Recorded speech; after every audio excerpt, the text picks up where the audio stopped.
part of what we're saying is pushing back against the sort of purely agential take on it. If we just get the reforms right, if we just get the right leaders in place and they reform the institutions to deal with this more complex world, then everything will go back to normal. Everything will go back the way it should be. And it's a classic centrist argument, right? Just getting the institutional settings right, and then the good times can go. But the structural context is different. There's no going back to those times. I think we need to, we are trying to push that argument. Just like you can't go back to the good old days of the third way if you just elect Labour back into power. You're not going to go back to the good old post-1945 or post-1990 world because the structural conditions are no longer there.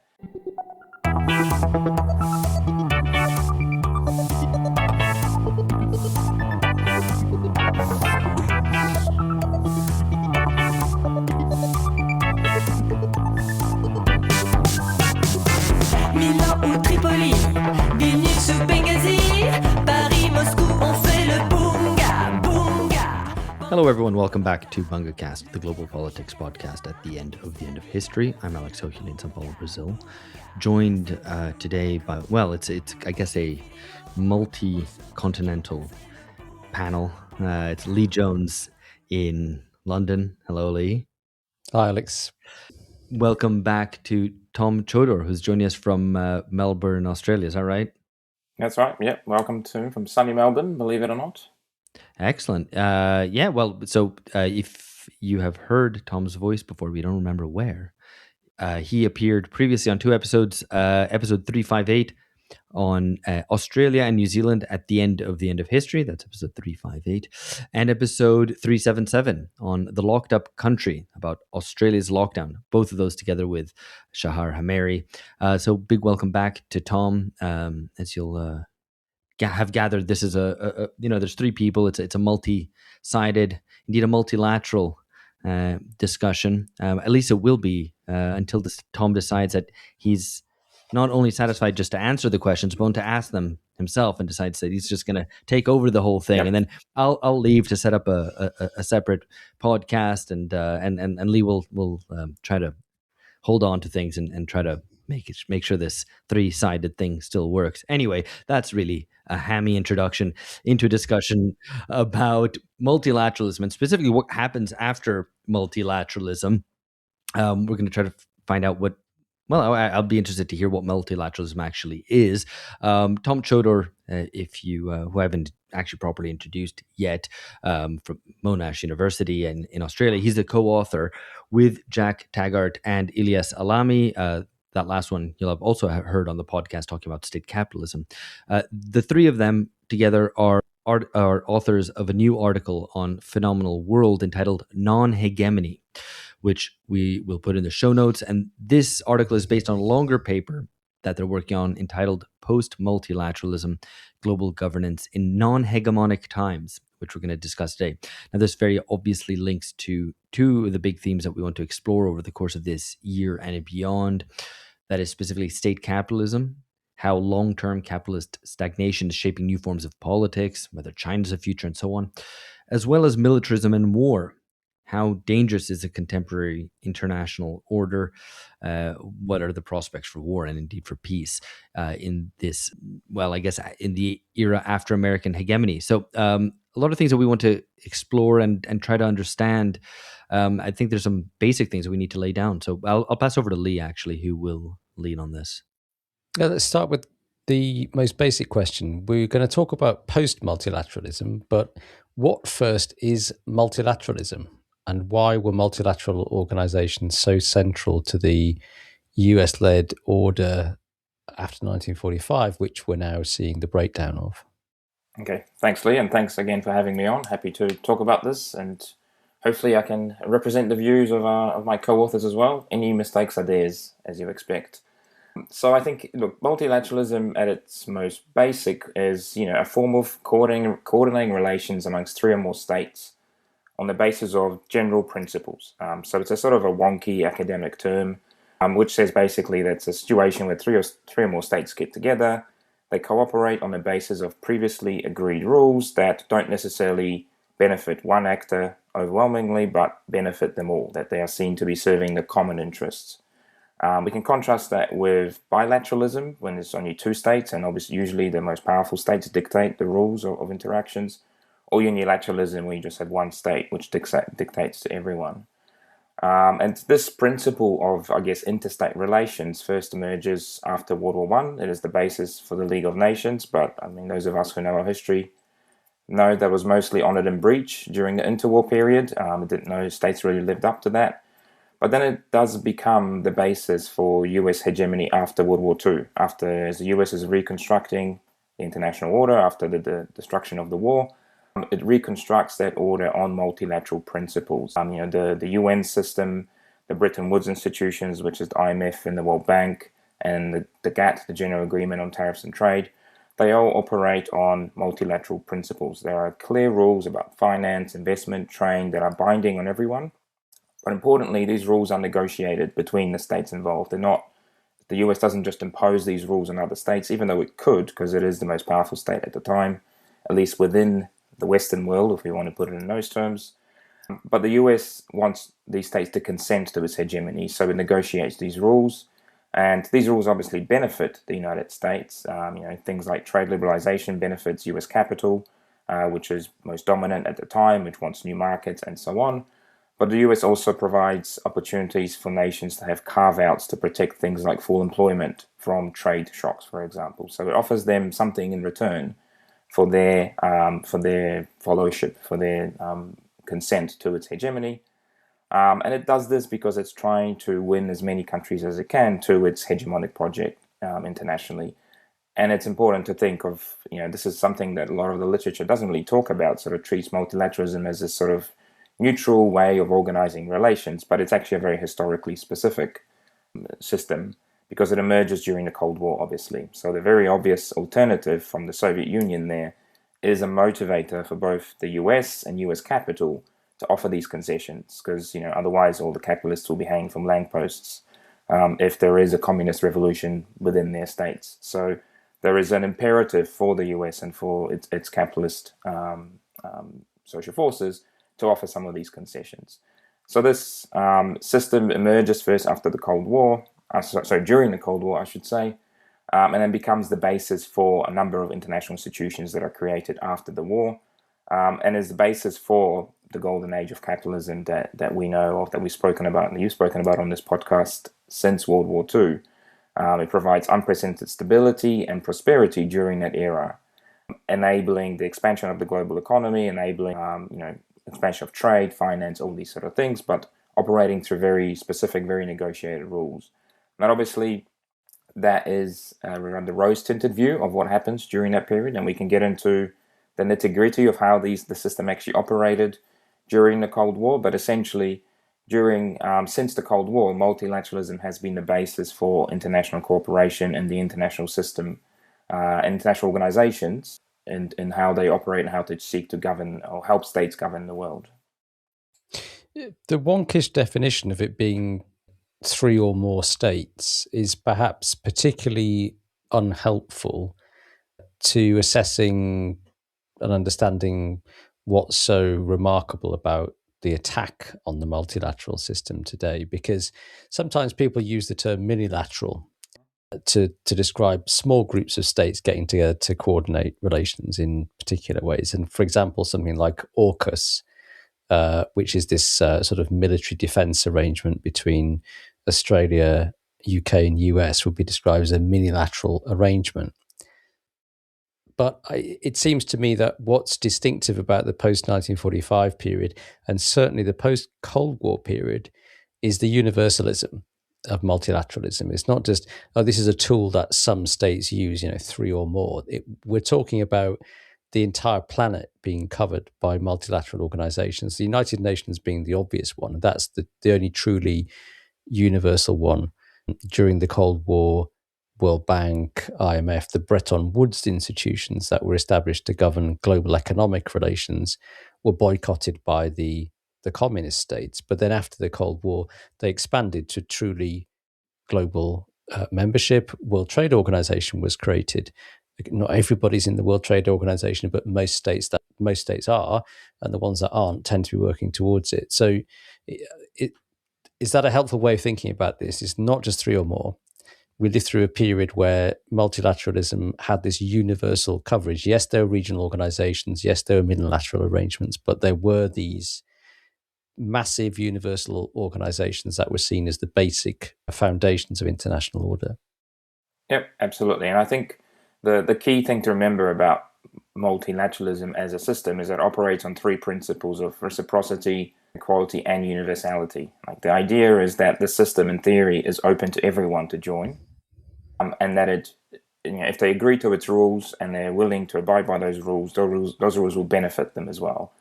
And obviously, as I said, that was a bit of a rose-tinted view of it during the Cold War, because you're right, the only truly universal, almost truly universal institution was the United Nations. But the Bretton Woods institutions were, in theory, open to everyone. And, the obvious actors left out of the negotiation of those rules were developing countries, the third world, as it was known at the time, the global south, if you want to use the current name for it. But that's not a complete story. There was a number of developing countries, Alex will be happy to hear, from Latin America, which were actually crucial to making the World Bank into a development agent. There's a lot of good historiographical work about the role played by the Brazilians, for example, and the Mexicans in the Bretton Woods negotiations to give the World Bank a development mandate. And then once decolonization happened afterwards, obviously a lot of new decolonized states joined these institutions in the hope of, benefiting from them as well. So it was truly universal to start with, and yes, it only became universal after the Cold War, once all the post-Soviet states joined.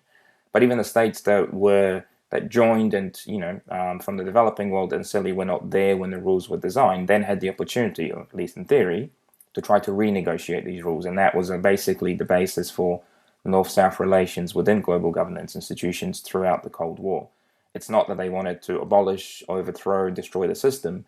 They basically just wanted to be part of these rules, but wanted to tweak them through the multilateral renegotiations that to benefit them in their developmental aspirations, or to change trade rules to allow them to develop their own industries and so on. So the universality is crucial, absolutely, and that's one of the things we talk and can talk about later about all these alternatives that are emerging now, like you say, mini-lateral ones. They may operate on, negotiation and some sort of consent amongst the three or four actors involved, but they're not multilateral in that universal sense at all.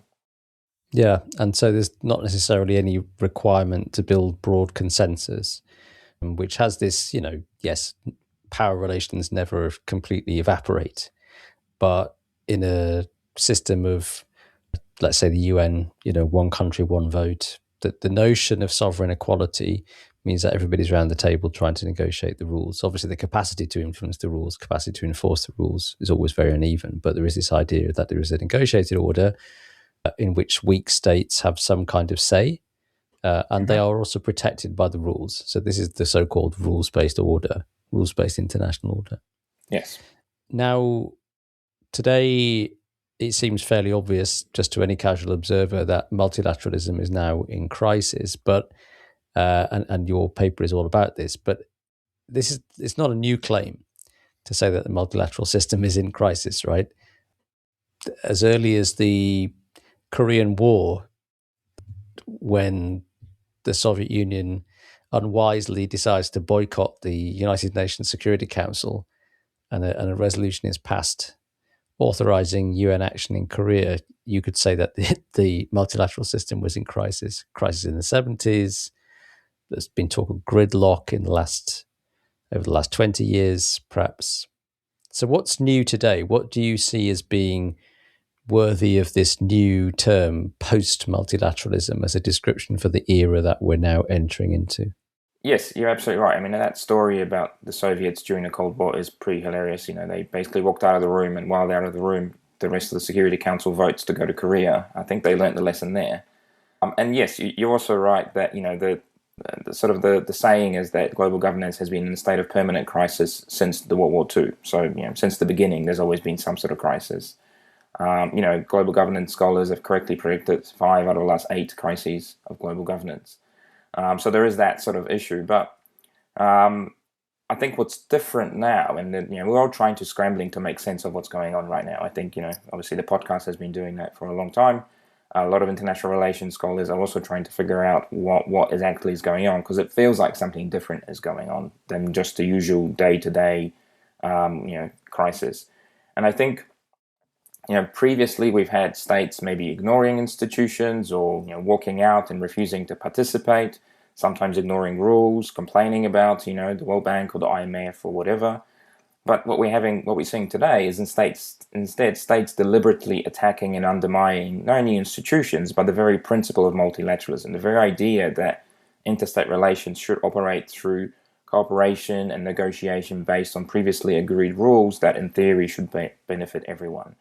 Instead, that such rules are now seen just as anarchic things out of date that should be a constraint and an obstacle that need to be overcome for geopolitical maneuvering of states. Not only do these rules need to be abandoned, institutions need to be completely abandoned, or sabotaged or attacked. They need to be dismantled and hollowed out, and rather than reformed or tweaked in order to serve the interests of states or to address changing realities or anything like that. So that's why we think we've called this the situation post-multilateralism, riffing on Colin Crouch's post-democracy. The idea that obviously multilateral institutions are still here. They're not necessarily going away, basically. And a lot of people in Geneva and New York want to keep their jobs. So they'll find a way to continue working and continue having a job. But the internal logics and institutions and functions of these institutions are increasingly being hollowed out and transformed, leaving them as sort of empty shells. They sort of stumble on like zombies. But actually they're becoming less and less relevant and less effective as the biggest principles of the institutions that used to support them are now abandoning the norms that underpin them, the norms of reciprocity, universality, and equality. So I think that's what's different. It's not just a gridlock. It's not just states choosing not to engage institutions. It's a deliberate attack on these institutions and the principles that they operate on. Yeah, one way of grasping what's different at the current moment is to think about Iran. What Trump is doing in Iran and contrast it to what Bush did in Iraq in 2003. So the Bush administration went to considerable lengths to present so-called evidence to the UN Security Council and to get a resolution. Perhaps many of the instincts in the White House would have been to not bother, but European allies, the rest of the world, right, the people that are looking to the US for leadership, that mattered, and so some effort needed to be made, and the war was presented effectively as implementing previous UN Security Council resolutions. This time round, Trump makes no effort whatsoever to justify the attack at all, even in domestic politics, let alone globally, which is just staggering. And no effort to try to persuade others on the UN Security Council. Meanwhile, trying to set up this absurd board of peace as a kind of alternative to the Security Council. And of course, meanwhile, in other respects, denouncing the UN Sustainable Development Goals, withdrawing from about 30 odd UN institutions. So I think, I'm sympathetic to the idea that there is something qualitatively different right now. But your argument here is this is not simply a Trump problem. So yes, the United States is attacking the order that it created and is no longer sponsoring that order, and that's a massive problem. But you want to give a deeper explanation as to why this is happening than you generally find in contemporary reporting that says, oh, it's all populists, and if we could only get them out of power, everything would be fine. You want to take a Gramscian approach and say this is about changes in social relations, in accumulation regimes and associated geopolitical orders. And you sketch 3 different periods of world order since 1945. So can you just take us through those so that we can get a sense of your explanatory framework for all of this? Yes, no, thank you. And I think the Iran example is a perfect illustration with, there's just no regard for trying to win consent for what the dominant powers are doing. They just do it, and whether domestically or internationally. And we the way we understand how states act, how world orders or global governance is constructed, is by locating it in the broader historical context of capitalism. So I think that's the sort of the Gramscian framework which tells us that different phases of capitalist development produce distinct institutions, governance forms of state, and ideological orthodoxies, or what Robert Cox called world orders. And we sort of look at historically how such world orders have emerged. They firstly usually emerge out of changes in the social relations of production, which give rise to new actors, new social forces, new classes or class fractions, who develop new economic models, new forms of state to basically facilitate their expansion, but also new ideologies to try to win consent for their dominance. So it's not just naked domination. There's usually some sort of ideological framing that tries to explain the dominance of these specific actors as serving the common interest. And there's usually also concessions. The minimum wage or the welfare state are concessions from the capitalist class in order to win consent from the working classes for the capitalist order.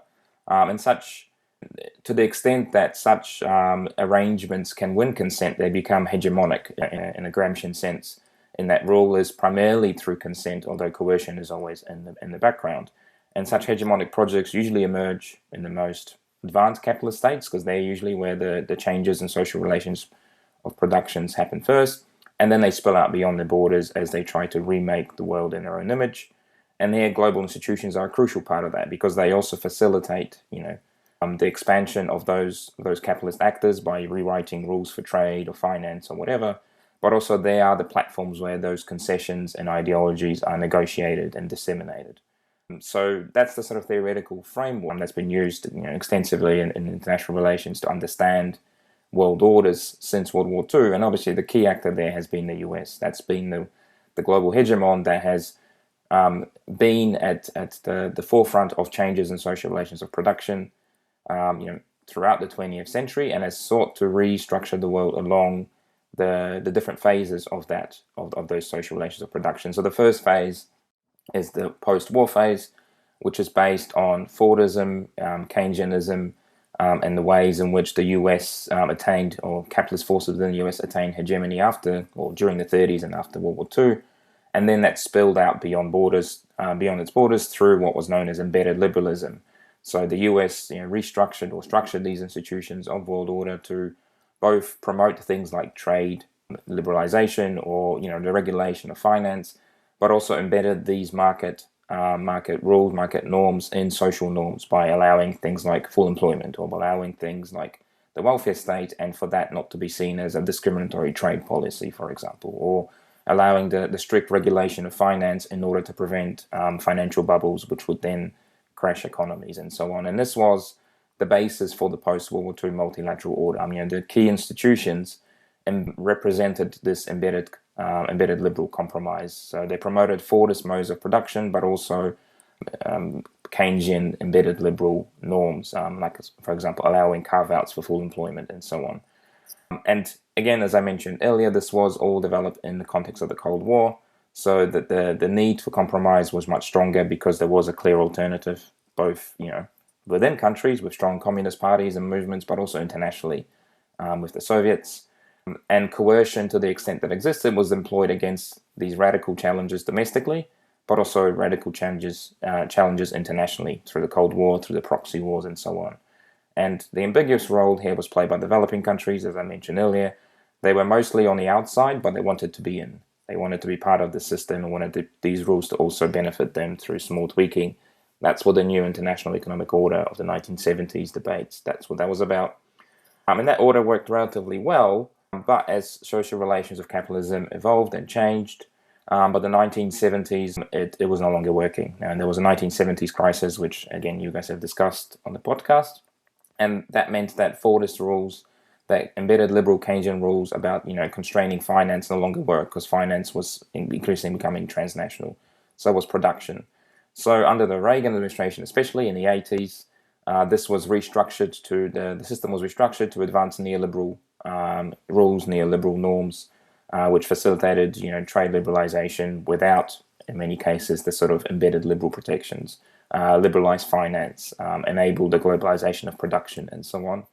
And after the Cold War, that system expanded to the whole world because there was no longer a Soviet alternative. So we saw a much less hegemonic, much less consensual order But I would still argue there was still the veneer of consent, which was framed mostly through the Tina principle. Basically, most state leaders, at least, accepted there was no alternative to neoliberal restructuring, to neoliberal rules, because globalization was here, because this was the only way to make the most of globalization. And if they did the right things, if they adopted these policies, they would move up the value ladder and catch up to the global north. And within societies, again, the consent was much thinner, the hegemony was much thinner, but I would argue it was still sustained through debt-driven consumption and consumerism, which sort of took off in the 90s and 2000s. But increasingly, we saw gridlock within the global system as some global South states actually did adopt the rules and did benefit from them and moved up the value ladder. So we saw the BRICS emerging, China obviously, the Asian tigers of an earlier area still continued to flourish during this period, and they wanted a bigger say again in the writing of these rules. And that was creating tensions and gridlock within the institutions, especially from the 2000s onwards. So that order was increasingly becoming conflictual, and I think it went into a crisis after 2008. So the global financial crisis, I think, is a key milestone that you guys have discussed many times.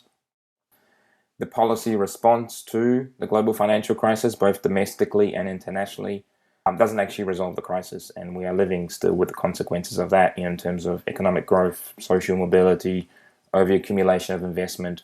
All these sort of issues are unresolved since the GFC, and at the global level, also institutions allowed states to prevent a major crash, a sort of a global depression style crash in 2008, but they didn't resolve any of these tensions, any of these disagreements between powers, or didn't offer a new sort of regime of accumulation that would restart growth at the global level. And I think from 2017 onwards, we term that as the beginning of the post-multilateral phase. So the old system no longer functions, and increasingly, because no state, no actor is offering any project, any policy response that could resolve this crisis, we see a divergence from the old system. The US, I think, is, in 2017, you could argue about this. I think it's relatively clear now, has abandoned a notion of hegemony, a notion of hegemonic role that it would play, partially because it can't or doesn't want to really pay the costs of it. It doesn't want to keep its markets open to other countries' exports because that's actually cost it too much. It doesn't benefit from that. It's got a very ambiguous position on the dollar as a reserve global currency, as Lee, you've written about and spoken on this podcast. But essentially, it doesn't want to bear the cost. It doesn't want to be hegemonic and offer concessions and consent. But it is still a very dominant state, right? It is still the most powerful nation embedded in all the globalization networks, and is using that dominance to just advance its own mercantilist interests at the expense of other states. And we saw that with the Liberation Day, tariffs, and so on, and a lot of what the Trump administration has done. But at the same time, no other state is proposing any alternatives. I mean, I don't think we can... Certainly there are some China truthers there who would say China is the alternative hegemon, but China is basically uninterested in that and probably unwilling and unable to offer any hegemonic leadership, even within its own region, let alone beyond its region. So that creates a situation that we call polarity. So there is actually no one in charge. There is a lot of discussion about, are we in the multipolar world? All these powers are emerging.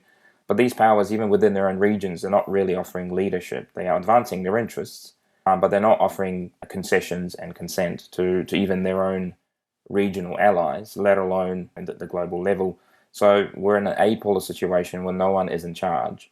And instead we see increasing geopolitical competition that, again, you guys have been talking about, what we would term the Second Cold War between the US and China, but also other states that are being implicated in that and having to think more geopolitically.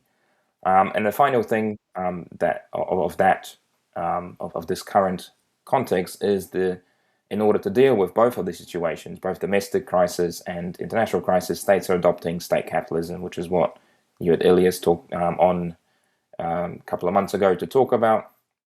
And this state capitalism is basically just putting out fires. It's not a hegemonic project. It's not a coherent, thought out attempt to build cross-cut coalitions to resolve the crisis.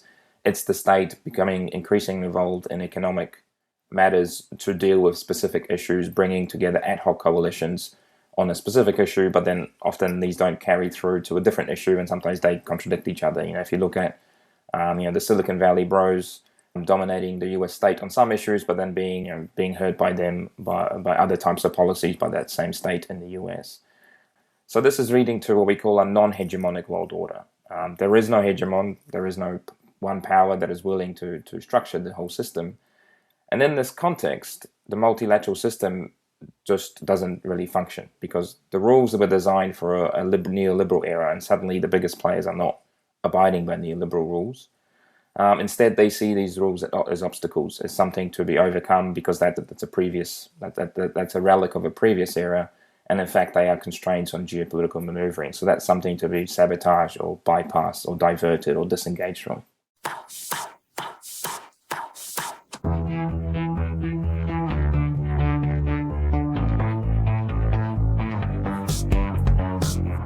So I've got two questions, I think, that follow on from that. Firstly, obviously, there's a lot of talk about multipolarity today, and I'm not sure I see the difference between non-polarity and multipolarity. So maybe you could elaborate a little bit more on what the difference is. Maybe I don't know if you have an example, which would come to mind on kind of spelling out what the difference is. Because I mean, if there's lots of different sort of powerful actors in the world system, but no one who's really powerful, then what's what's the difference between that and non-polarity? And then the other one is also about kind of elaborating on what the end of the neoliberal order and the turn to new state capitalism means for multipolarity, because I think there's also an understanding of multipolarity as relating to questions of ultimately of diplomacy, of foreign policy, but it relates, in this telling to questions of political economy. And where are the pinch points there? Like, where does the move away from neoliberalism mean that multilateralism doesn't work? Like, where is this actually happening? Where are the places and issues where you can see this crisis happening, playing out?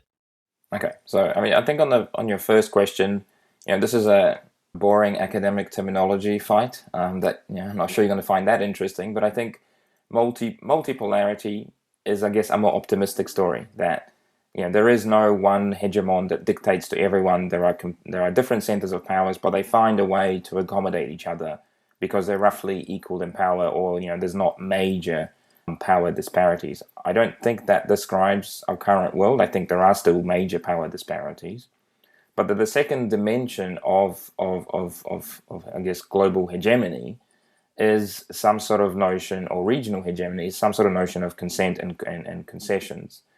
And some sort of notion of leadership that these powers, in the multipolar world, these powers will be leaders in their region, and therefore they would have enhanced credibility, enhanced legitimacy to then claim to be represents. Brazil would speak for Latin America, China would speak for Asia, the Europeans would speak for Brussels, I guess.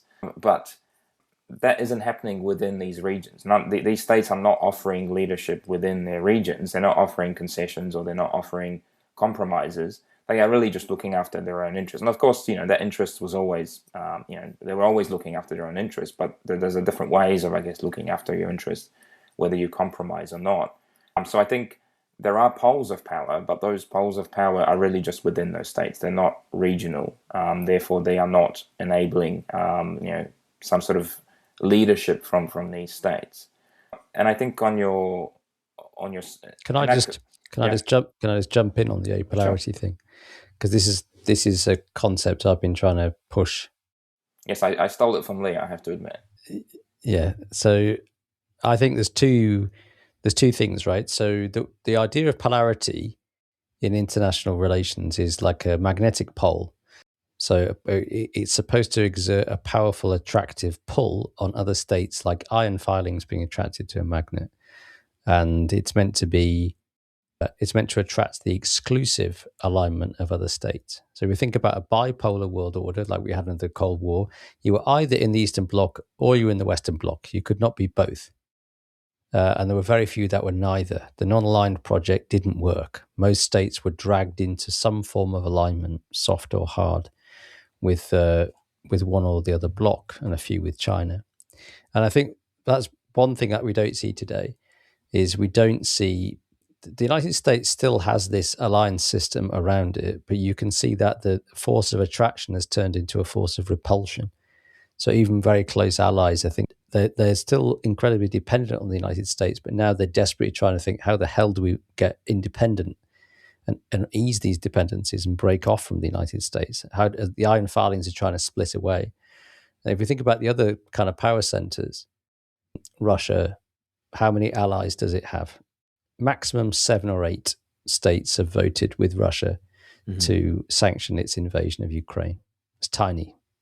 As for China, I think China accepts that it cannot command the exclusive alignment of other states. There are even states that are supposedly very close to China and even described as vassal states actually play a game between Russia and China, like Myanmar or North Korea or whatever. And that's partly, think about the flip side, where are we with the states, the iron filings, if you like? What game are they playing? They're playing the game that I and others, including Ilias, others in the Second Cold War Observatory, are calling polyalignment. They don't want to be aligned with just one state. They want to have as many different relationships with external partners as possible. And that's because alignment has been transformed. The practice of alignment has been transformed by neoliberal globalization. There are multiple networks, multiple relationships that have grown up in the security field and the economic field, that disentangling would be incredibly socially and politically costly. And so the game that they're playing today is not non-alignment, keeping the big powers at arm's length. It's polyalignment. It's maintaining and expanding as many relationships with external partners as possible. That also weakens the capacity of these big powers to secure their exclusive alignment, because they actively resist being dragged into these exclusive arrangements. And a big part of it is that the offer is very weak. The offer on both sides is really weak, particularly to developing countries. Both sides are retrenching their development offers. Even the Chinese are doing this. So I think I would just like to support Tom's argument drawing on my argument that it is an apolar world order. Can I Not just multipolar? But before you answer the other question about the relationship between the end of neoliberalism and the end of multilateralism and where the pinch points are, you note in the paper that you're working on that the period from 1870 or so to 1945 itself was apolar, as well as British hegemony had waned. Or maybe, perhaps you don't say it was apolar. Maybe you say it was non-hegemonic. I can't recall exactly. Is that right? That you say it's non-hegemonic? Yeah. Okay. So I mean, that maybe modifies my question a little bit because I misremembered that bit. But I guess the point would be then that would again underscore, to make a point we've made on this podcast before, the exceptionality of the post-1945 period and its long tail into the unipolar age of unquestionable U.S. supremacy and hegemony in the 90s and 2000s. So it's almost like, you can go, okay, look through modern history and go, this period is hegemonic, this is non-hegemonic, this is apolar, this is bipolar, this is blah, blah, blah, blah. But all you're doing really is going, well, okay, there's this exceptional period from 1945, which we take to be the norm somehow still, and go, oh, well, everything else is not this. And it's like, well, actually, the thing which is the exception, the weird period of modernity is precisely the post-1945 period, where you had, for some reason, this multilateral order which emerged. That's the exception. One of the things that we're trying to do with our work is to basically center that idea that the exception is not the abandonment of multilateralism, it is multilateralism. Because, as again, so much of the literature, so much of the academic and policy writing on this is, treats multilateralism as a natural condition. If we just get the settings right, then states will, obviously see it in their interest to cooperate and make concessions and devise these rules that will benefit them all. It's extremely ahistorical, whereas we're trying to historicize it by adding this political economy dimension, saying, well, actually, it emerged in very specific structural political economy conditions that enabled it and that facilitated it, which are now gone. These conditions are no longer here, so there's no going back to a great era of multilateralism as we know it, because there's no going back to those structural conditions. So yes, it is trying to explain what's happening now, not as fall from a golden era. If we just get it right, we'll go back to the golden era. More like that was the exception. We're no longer in that exception. How do we make sense in the new context that we're in? And just On your second question about where does new state capitalism run into neoliberalism? Ilias, Jack, and we have another paper on industrial policy, the uptake of industrial policy by states as part of new state capitalism around the world, but specifically how international organizations try to deal with that. And basically, a lot of the World Bank, IMF, the OECD, WTO, and the G20 are all, in most cases, committed to market norms. They are committed to spreading market norms. They've spent, the past 40 years lecturing states on the evils of industrial policy and evils of trying to pick winners in the market. The inefficiencies, distortions that come from state intervention in the market, and so on. And now, suddenly, the biggest principles are picking winners. The US is taking equity stakes in critical mineral projects. Hello, friend. You've reached the end of the free part of the episode. Well, we put out 2 entirely free episodes a month. The rest is for subscribers. For access, please join us at patreon.com/bungacast. For $7 a month, subscribers receive episodes with the entirety of the BungaCast cast. That's George Hoare, myself, Alex Hochuli, and our contributing editors, Philip Cunliffe, Lee Jones, Amber Lee Frost, Catherine Liu, Alex Gurevich, Ryan Zickgraf, and Lee Phillips, as well as a huge number of guests. In 2026, our priorities are to explore the following themes: emerging state capitalism, war and militarism, political recombinations and new revolts, irrationalism and unfreedom and how to challenge these ideas, and the pre-political, or the social bases on which politics may be built. We'll also be exploring these themes through the BungaCast Reading Club, through a selection of classic essays, book chapters, films, and academic articles. If you sense history accelerating but feel that we have no control over events, then join us as we try to find political clarity to move beyond the decadent age of Bunga Bunga.